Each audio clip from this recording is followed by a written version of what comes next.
नमस्कार, मैं हूं डॉक्टर चक्षु।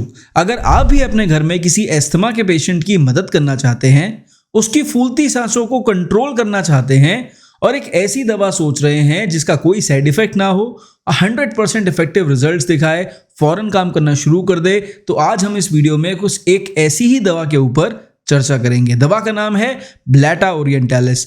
इस वीडियो को बहुत ध्यान से बनाया गया है, स्पेशली उन पेशेंट्स की मदद करने के लिए बनाया गया है जिनको इस दवा की वास्तव में ज़रूरत है। तो अगर आप समझदार हैं, आप इस वीडियो को पूरा देखेंगे।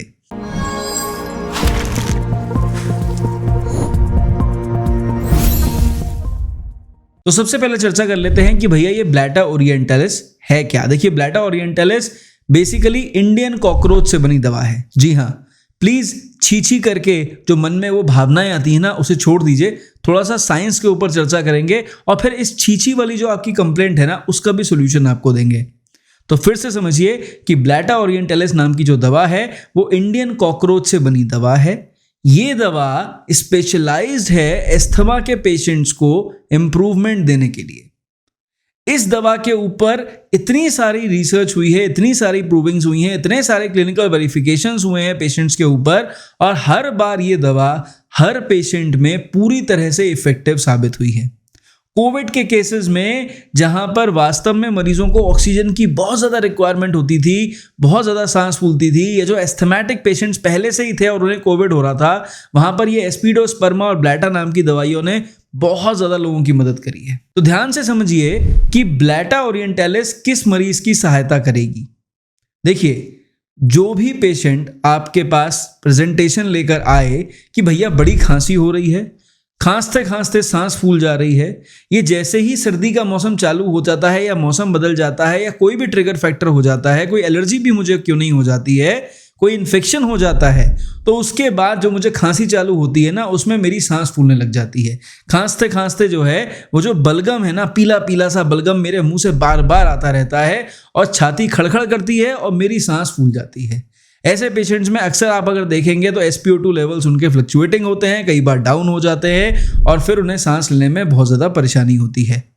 तो इस कंडीशन में अगर आप पेशेंट को इंप्रूवमेंट देना चाहते हैं तो ब्लैटा ओरिएंटालिस एकदम सटीक दवा है। ध्यान से समझिए कि ब्लैटा ओरिएंटालिस किसे सूट करेगी और किस डोसेज में देनी चाहिए। देखिए, ब्लैटा ओरिएंटालिस बेसिकली जो थोड़े से हैवी बिल्ड के पेशेंट्स होते हैं और वो खासकर ज़्यादा अपनी जो बॉडी बिल्ड है ना, उसकी वजह से बहुत ज़्यादा थकान महसूस करते हैं, साथ में उनको चेस्ट इन्फेक्शंस बहुत ज़्यादा या बहुत जल्दी हो जाते हैं, एलर्जी बहुत जल्दी हो जाती है और बहुत समय से एस्थमा लाइक कंप्लेंट या ब्रेथलेसनेस या सांस फूलने वाली कंप्लेंट से बहुत समय से परेशान रहते हैं, उनके लिए जो ब्लैटा ओरिएंटालिस है ये लाजवाब दवा है।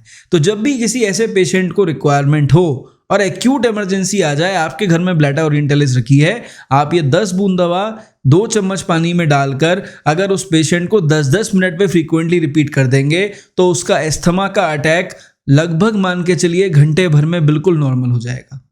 कई बार देखा गया है कि मात्र 2 डोज से, सिर्फ 2 डोज से, जो कि 10 मिनट के अंतराल पे दी गई हो, उसी डोज से पेशेंट लगभग 15 मिनट में बिल्कुल सेटल हो जाता है।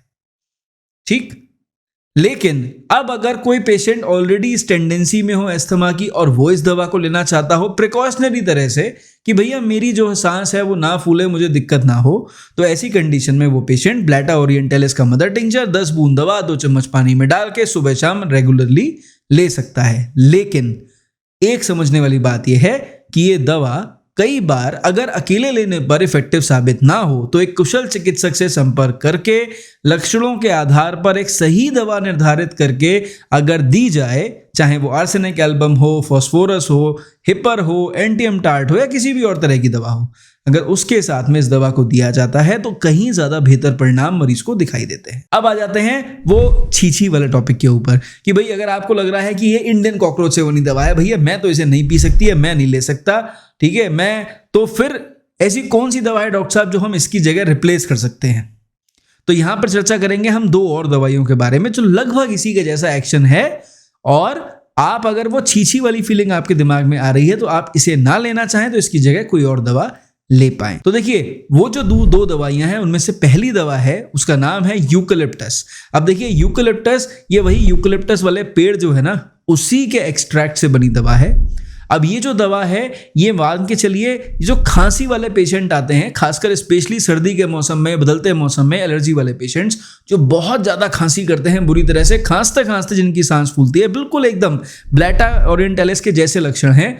फर्क सिर्फ थोड़ा सा इतना है कि ब्लैटा ओरिएंटलिस के मरीजों में पीला बलगम गाढ़ा गाढ़ा बहुत ज़्यादा आता है, लेकिन यूकेलिप्टस के पेशेंट में बलगम पीला पीला गाढ़ा गाढ़ा भी होगा, लेकिन व्हाइट कलर का या सफेद रंग का भी होगा और गाढ़ा गाढ़ा होगा, यानी दोनों तरह का बलगम उसमें दिखाई देता है, एक म्यूकॉइड और एक म्यूकोपुरलेंट। ठीक।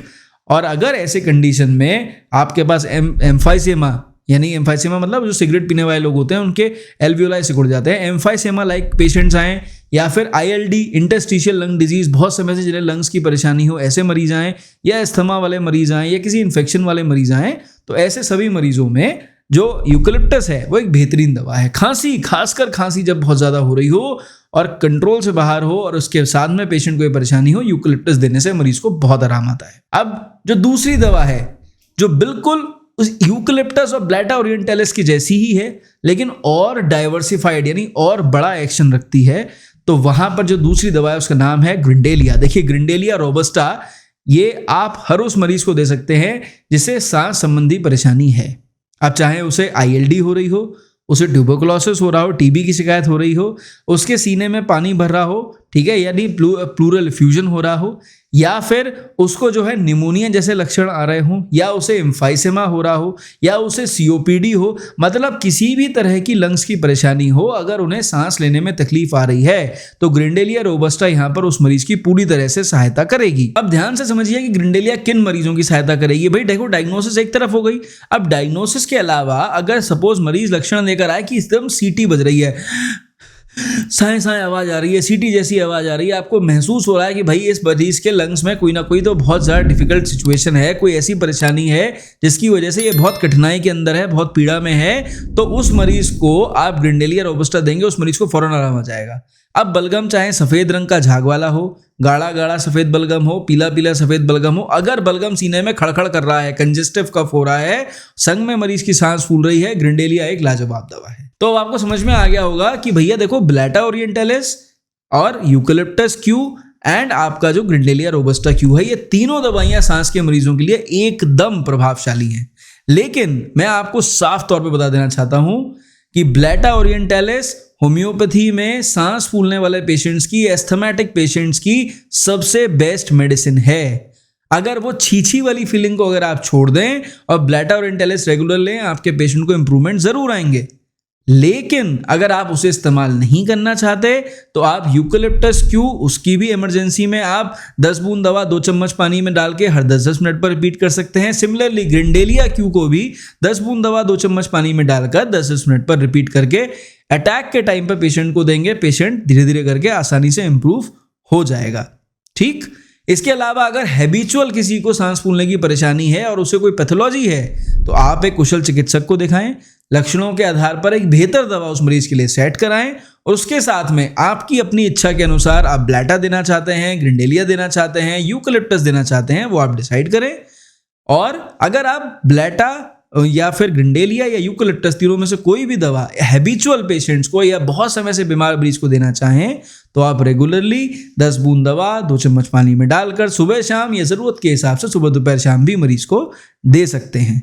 ध्यान रखिए, इमरजेंसी सिचुएशन में मैक्सिमम 5 खुराक मरीज को दीजिए, पेशेंट इंप्रूव हो जाएगा। और अगर मरीज को हैबिचुअली आपको देना हो तो किसी एक कुशल चिकित्सक को दिखाकर एक सही दवा लक्षणों के आधार पर टेस्ट जो है सेट कराकर उसके साथ में इन दवाइयों को दें। लगभग 45 दिन तक रेगुलरली दें, आपके पेशेंट को इंप्रूवमेंट जरूर आएंगे। आई होप कि मैंने इस वीडियो में जो आपको जानकारी दी है ना, बिल्कुल क्लियर कट थी, टू द पॉइंट थी और आपके फायदे के लिए थी। तो भैया, अगर ये सर्दी का मौसम हो, बदलता मौसम हो, या फिर पेशेंट ऑलरेडी किसी बीमारी से ग्रस्त हो, अगर आप उसकी फूलती सांस को कंट्रोल करना चाहते हैं, ब्रेथलेसनेस के लिए मरीज की मदद करना चाहते हैं, ये तीनों दवाइयां लाजवाब हैं। अगर इन दवाइयों को लेने से आपको आराम आए, कमेंट सेक्शन में दूसरों को ज़रूर बताएं। किसी को अगर ज़रूरत हो तो उसे ये वीडियो ज़रूर शेयर करें। और अगर मेरे से परामर्श की आवश्यकता हो तो आप व्हाट्सएप नंबर पर मेरे स्टाफ से कॉन्टैक्ट कर सकते हैं। इस वीडियो में सिर्फ इतना। मेरी तरफ से नमस्कार, थैंक यू एंड जय हिंद।